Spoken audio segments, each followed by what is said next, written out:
नमस्कार मित्रों, अपने बीच भारतीय जनता पार्टी के माननीय राष्ट्रीय प्रवक्ता सांसद डॉक्टर सुधांशु त्रिवेदी जी आपको संबोधित करेंगे। मेरा विनम्र निवेदन है माननीय सुधांशु जी से कि आपको संबोधित करें। मित्रों, आज छत्तीसगढ़ के राजनांदगांव में कांग्रेस की महापौर की उपस्थिति में एक बार पुनः हिंदू देवताओं और देवी देवताओं के प्रति अपमानजनक टिप्पणियां करने का प्रकरण प्रकाश में आया है। यह प्रकरण इसलिए अधिक महत्वपूर्ण हो जाता है कि अगर आप विगत कुछ समय, कुछ वर्षों तक का घटनाक्रम देखें तो यह एक कोई पृथक छोटी घटना नजर नहीं आती। आपने देखा कि अभी कुछ ही 2 दिन पहले की बात है जब कांग्रेस पार्टी के कर्नाटक के पूर्व कार्यकारी अध्यक्ष ने हिंदू शब्द के लिए अपमानजनक नहीं, कोट अनकोट में गंदा शब्द तक प्रयोग किया था, जिसका अर्थ बहुत गंदा है।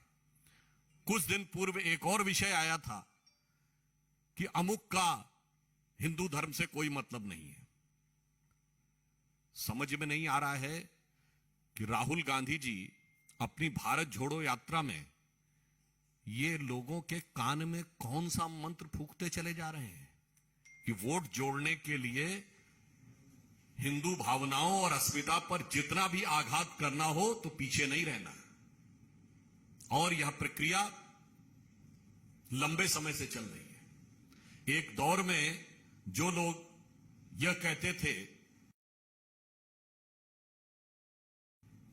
कि हिंदू आतंकवादी है, कभी उन्होंने कहा हिंदू तालिबान, कभी उन्होंने कहा हिंदू बोको हराम।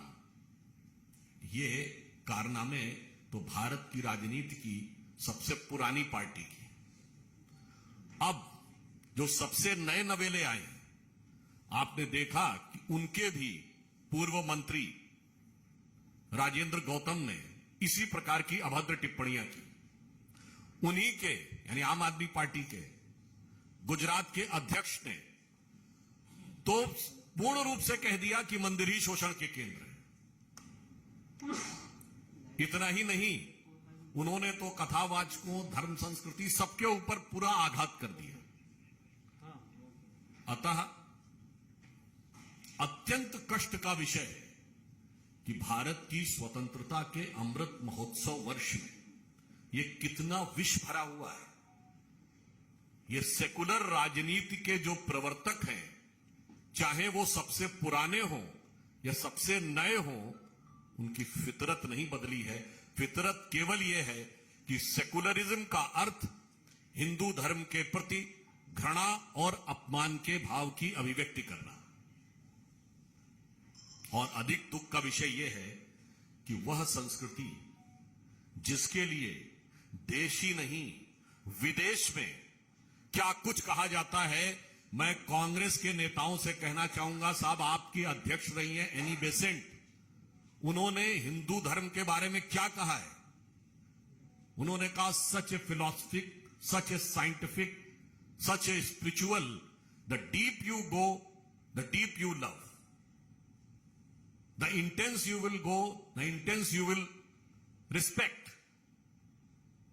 आर्थर शोपेनहावर ने कहा कि यह मनुष्य के ज्ञान की पराकाष्ठा है, जर्मन फिलोसोफर था।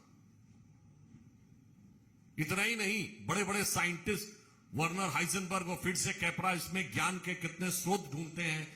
एटम बम बनाने वाले रॉबर्ट ओपेनहाइमर से लेके रॉकेट बनाने वाले वर्नर वॉन ब्रॉन तक। पर दुख की बात यह है कि राजनीति के लिए इस सीमा तक जाकर जो हो रहा है, तो हमें यह पूर्ण विश्वास है कि देश और प्रदेशों की प्रबुद्ध जनता इसको गंभीरता से देख रही है। और इस स्वतंत्रता के अमृत काल में जो माननीय प्रधानमंत्री जी ने कहा है कि अमृत महोत्सव से शताब्दी का वर्ष अमृत काल है, इसमें ये जितने भी विष बेले फैल रही हैं गुलामी की मानसिकता और गुलामी की विरासत से, इन सब से जनता मुक्ति दिलाएगी। और अंत में मैं सिर्फ यह कहना चाहूंगा कि इस बयान पर तथाकथित परम शिव भक्त हिंदू यानी जो कांग्रेस के चिर युवा नेता हैं उनका क्या कहना है। और जब इस प्रकार की बातें हिंदू देवी देवताओं के लिए कही जाती हैं तो भारत की राजनीति के बगुला भक्त जो देवी देवताओं के स्थान की बात करते हैं मुद्रा के ऊपर, उनका क्या कहना है। और मुझे आशा ही नहीं पूर्ण विश्वास है यदि आप सभी पत्रकार उनसे यह प्रश्न पूछेंगे तो आप देखिएगा कि उनके दोहरा चरित्र उभर कर सामने आ जाएगा। जब यह पार्टियां एक तरफ दूसरा आवरण मुखौटा और दूसरी तरफ दूसरा मुख लेती हैं तो यह विषय सिर्फ हिंदू समाज के विरोध का नहीं है, यह विषय सिर्फ भारतीय समाज को छलने का नहीं है, यह विषय भारत की राजनीति में विश्वसनीयता के संकट का भी। इन्हीं कारणों से नेताओं के प्रति विश्वसनीयता कम होती है। तो जो कोई भी यदि यह पंक्ति कहना चाहूंगा कि हिंदू हितों का हनन पंथ निरपेक्षवाद यदि करता है तो समझो भारत के मर्म पर आघात वह करता है। धन्यवाद।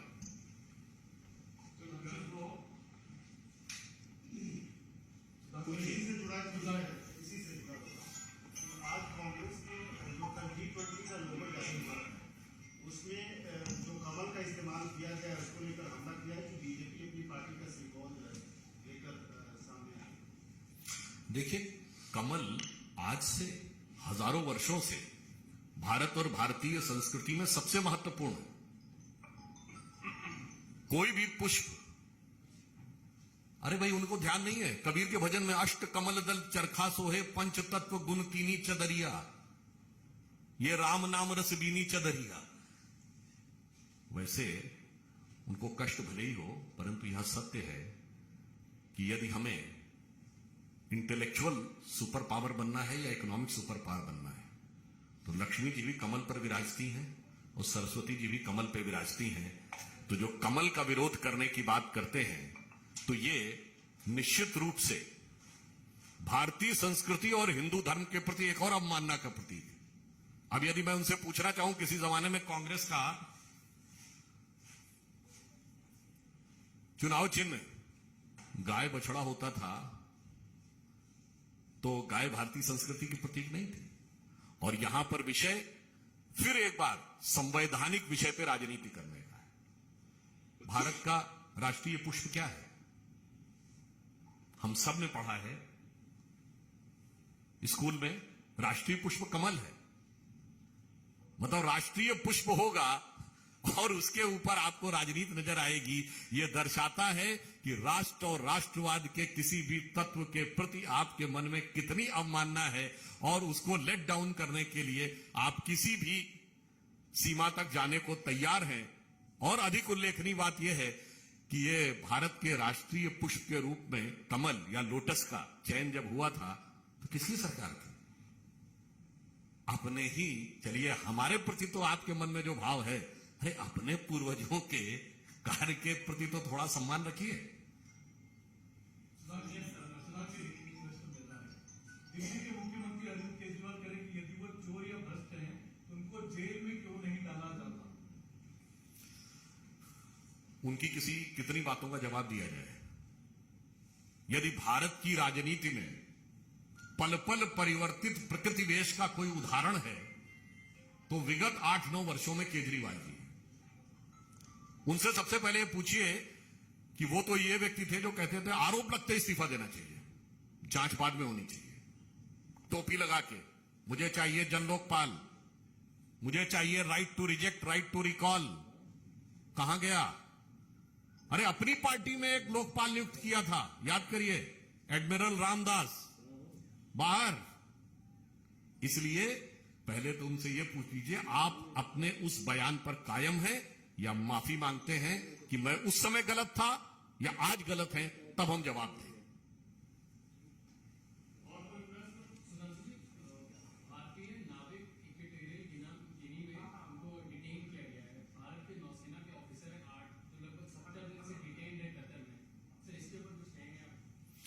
इस विषय पे विदेश मंत्रालय उस पूरी घटनाक्रम पे नजर रखे हुए है और जो भी उपयुक्त डेवलपमेंट होगा उससे आपको अवगत कराएंगे।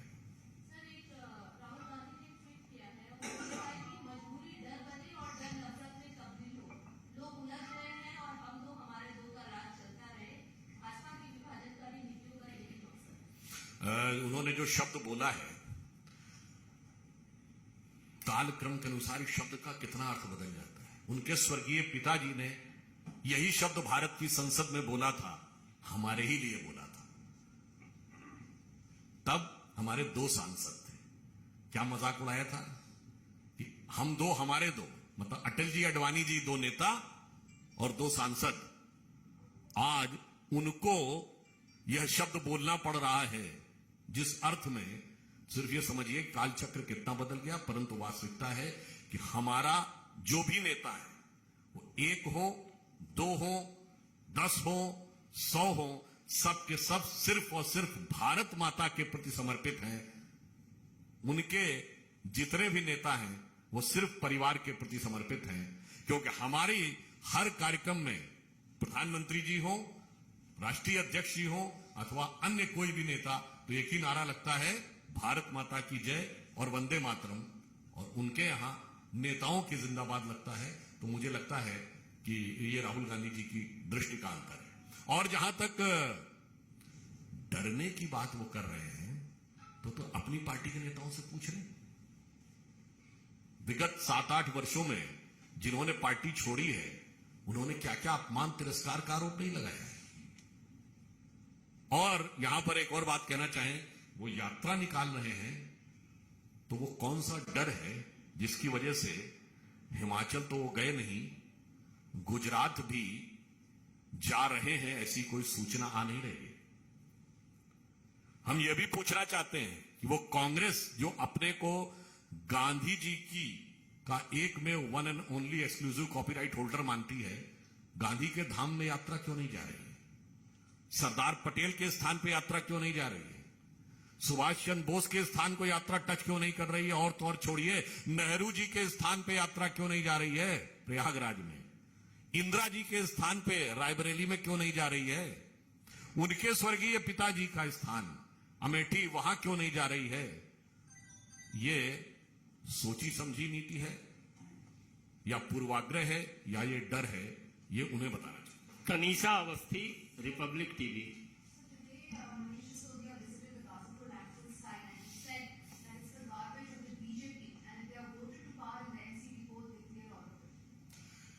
As far as the garbage is concerned, the Delhi which has been converted into a gas chamber, the Yamuna which has been overflowing with the froth of pollution, reminds us these were the same fellows who have promised that within few years we will clear the Yamuna. Within few years we are having a clear-cut formula of getting rid of Parali. Within few months they have promised. And they said that we will get rid of the pollution of the Delhi, but unfortunately they are having no solution at all other than one and only involvement in the corruption. So is the case, nothing but to divert the attention from the basic issue.